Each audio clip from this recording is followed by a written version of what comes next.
Is the catfishing industry growing too large?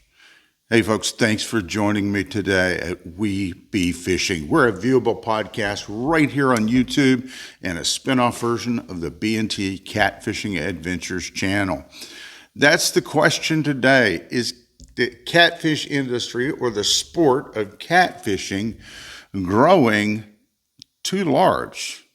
Yeah, with more and more fishing expos out there, tournaments, and companies that build boats, rods, reels, you name it, promoting and pushing the sport of catfishing, is it a little bit too much? Now, what I mean by that is with more and more people hitting the waters, whether it's from the bank or the boat, and they're fishing, are we putting too much pressure on the catfish out there?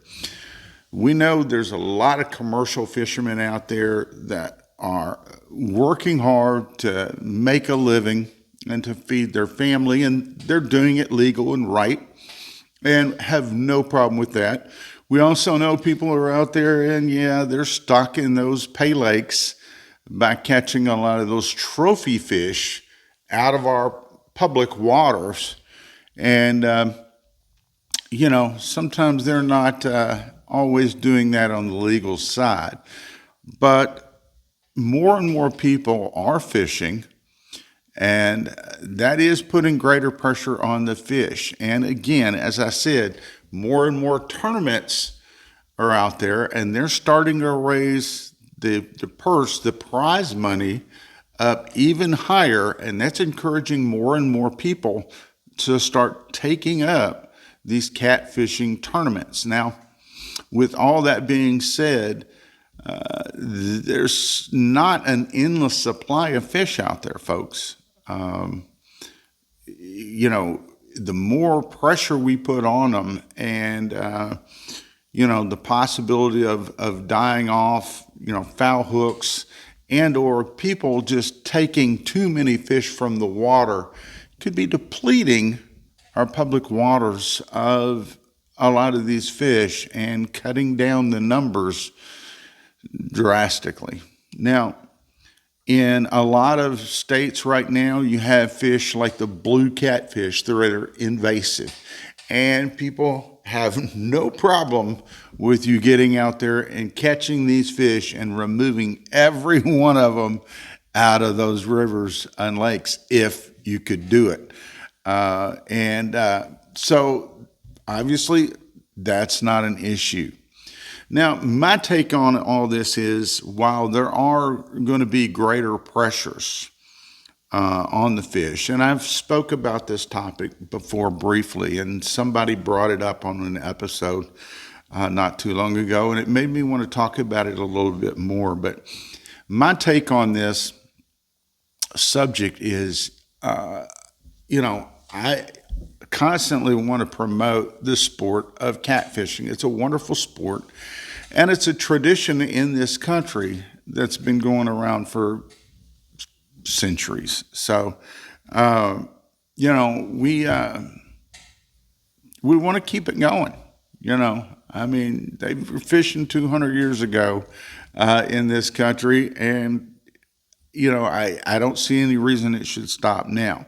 Now, with that being said, as I did state, there is more pressure out there on these fish, but there's something out there too that's going on. Now, we do have the nutcases out there that are going to catch fish and keep everything they catch. And, obviously that's not a good thing. But what we do have out there on a daily basis is more and more people being conservation minded, and they're catching these fish and they're trying to safely release these fish and turn them back into the waters to allow them to continue to grow, continue to live, and continue to reproduce. So there's going to be continuously more fish out there for us. And that's, where I think we need to come into, and I think the industry in general the fishing industry in general needs to do a better job of that. Now, of course, there's the CPR aspect of this, that's been promoted out there, and some people still don't understand what that is. And that's, catch, picture, and release is what you're wanting to do there. If you catch you a nice size fish, you don't have to drag it home to prove that you caught this fish. Take a picture of this fish that you've caught and then release it safely back into the waters. That way you have a chance to catch him later on when he gets even bigger. But this is something I think we need to make sure is being talked about more and more and more to encourage this. Now, again, I don't have a problem at all with you taking home a fish or two or whatever to feed your family, or, once in a while having a nice cookout for yourself and your neighbors or what have you. That's understandable. Go ahead and do that. That's perfectly fine. I will keep a fish or two, throughout the year, but generally 97% of the fish I catch, I return back to the water, because those waters are not just mine and those fish aren't just mine. And I want to make sure those fish are out there for my children, my grandchildren, and yours too later on. So we have to do a better job of conservation, and I think we are. I think we are getting there.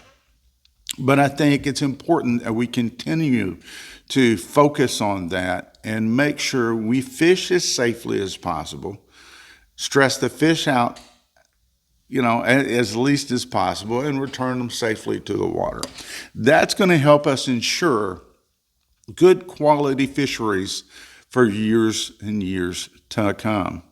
Now, that's my take on it, folks. I think, there are a lot of pressures out there on these fish, and I think we can do a better job on it, but I think we're doing a pretty good job of conservation right now. And of course, your departments of natural resources and groups like the Kentucky Department of Fish and Wildlife, they keep a watch on these fisheries, and they make sure they're setting limits on these fish, on what you can keep and so on, and the size limits. That's another thing, folks. Let me quickly mention. A lot of people don't know that, in a lot of states, you can catch, for instance, in Kentucky, you can keep on our public waters, technically is about however many fish you catch, but there's size limits on that. If you catch huge fish, right, and they're over a size limit and you keep more than one of them, you can be fined. You can be in a lot of legal trouble and financial trouble if you do that. So make sure you're reading up on all your rules and regulations of your state. That also helps too, to help us have these good quality bodies of water if you stay in compliance with your state's rules and regulations. Folks, again, if you think otherwise on this about the pressures on catfishing, let's hear it in the comments. I'd be interested in hearing your take. And if you've got, some thoughts out there that may sway my mind on this, I may revisit this topic again sometime and bring it back up and say, maybe we're not doing as good as I thought we were. But anyway, that's where I stand on it today. I hope you guys are doing well. Be sure to subscribe to the channel if you haven't done so already. And not only will you get the We Be Fishing podcast, but you also get the B&T Catfishing Adventures channel as well. Guys, I hope that you enjoyed this. You all have a wonderful night, and we hope to see you right back here soon at We Be Fishing. Take care.